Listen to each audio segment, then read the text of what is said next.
Hi, this is Mrs. Bowler, and I'm here to teach you the second part of drawing.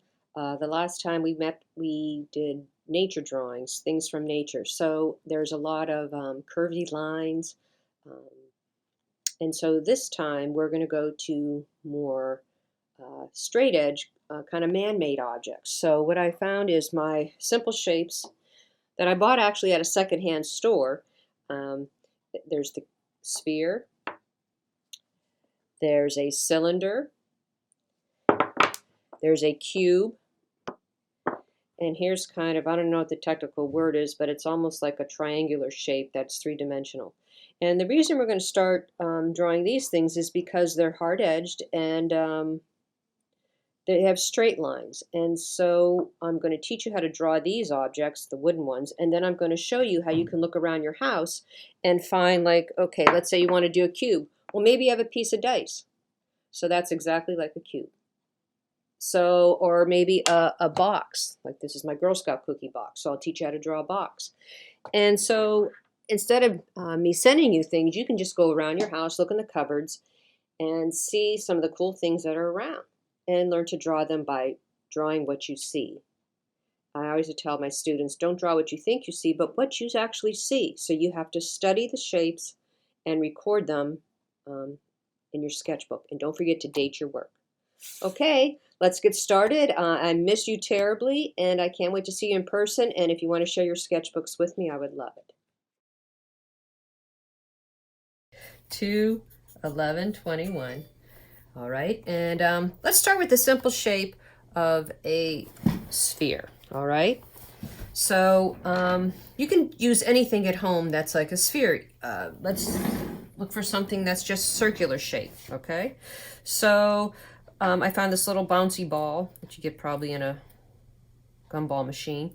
And when you draw a sphere, folks, you want to, what I have students do is just keep drawing a circle, and then you can actually erase the edges that you don't want. Okay, so if you want it to be smaller, draw a smaller one and just keep going around till you get the circle you want. And let's say this big sphere, this wooden sphere that I have, you can kind of take your pencil and kind of measure how big it is. And then just keep going around and around and around and around. All right. And there you have pretty good sphere. And then you can just erase the parts that you don't want. All right. Because it's really hard to draw a perfect circle the first time you do it. Okay. So just keep going around and get that circle. Now what I've done is I found some things at home that I thought would be kind of fun. So let's do this. Someone once gave me this big egg. Okay, so if you want to draw like a big egg, or just go, if you can borrow one of your mom's or dad's eggs in the refrigerator, you can actually start with like two spheres. All right, a bigger one and a small one. And let me see if that's about a little bigger. Okay, so I need to make this one a little bit smaller and inside.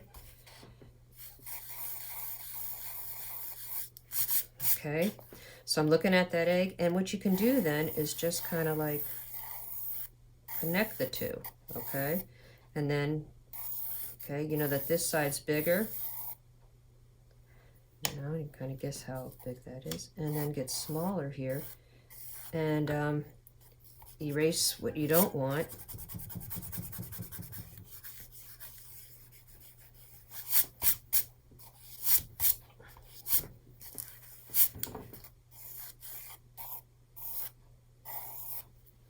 And there you have an egg.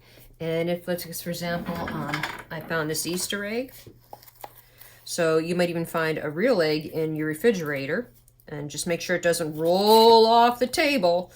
So just kind of like start with your small, kind of mark how big it is.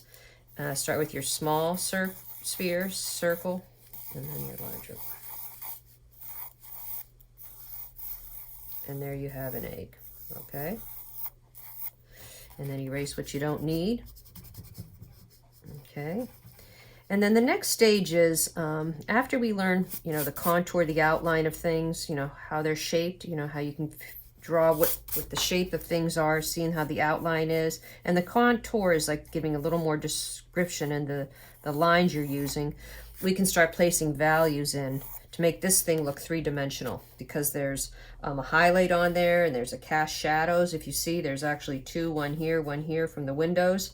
And where they intersect, there's like a darker cast shadow. And when you put shadows on things, it makes them look grounded rather than floating on, your paper. All right, so there is your circles and your spheres. And you can practice looking around the house for anything that is circular shaped, anything like a spherical shape. All right, and if you want to do something a little more complex, okay, let's move those off the page, okay, as they roll away. Let's go to something that is just a little more, now you know this is circular, right? All right, so let's put this on here, 2, 11, 21, all right, and okay, so we're going to put we know it's a circle, we can see it's a circle, okay? Oh boy. Okay, now we know the outside is the same circle.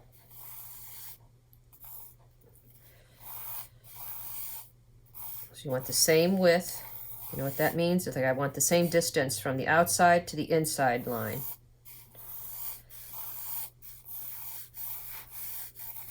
Oh.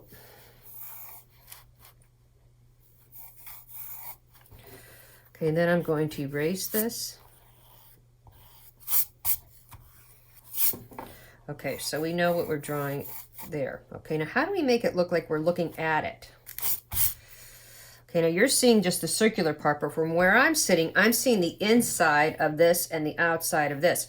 So what I'm going to do is I'm looking at this, and I'm going to draw this inside part of the piece of tape, and see where it starts and where it ends. Okay, I see the inside part, and it kind of ends right there.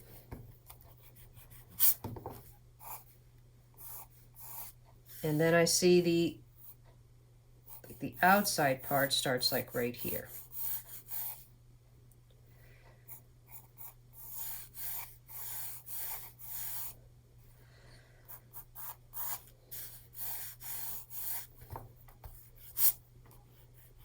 So this is known as sketching, and I don't press too hard because I have to erase, so that way you don't see the searching lines, like those lines that you have to do.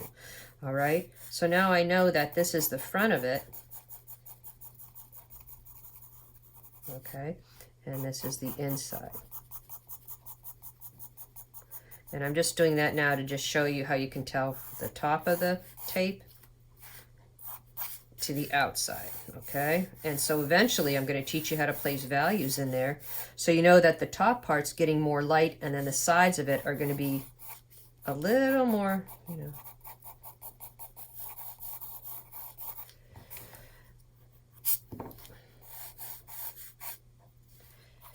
And there really are no outlines in reality. So you have to get rid of the lines, the outlines, by just putting in values. It gets lighter there, and then it starts to get darker as it comes in here. Okay? And then you can start to develop. Eventually we can do this with charcoal later. I'm very excited to teach you how to draw, because once you know how to draw, it's a wonderful, wonderful thing. And everybody can learn how to draw, everyone. Because I told my students, I teach you to draw what you see. All right? And then you got to erase all these smudges and smears, because you don't want that on your drawing. Okay, so you got to be very careful. You don't want to be too messy.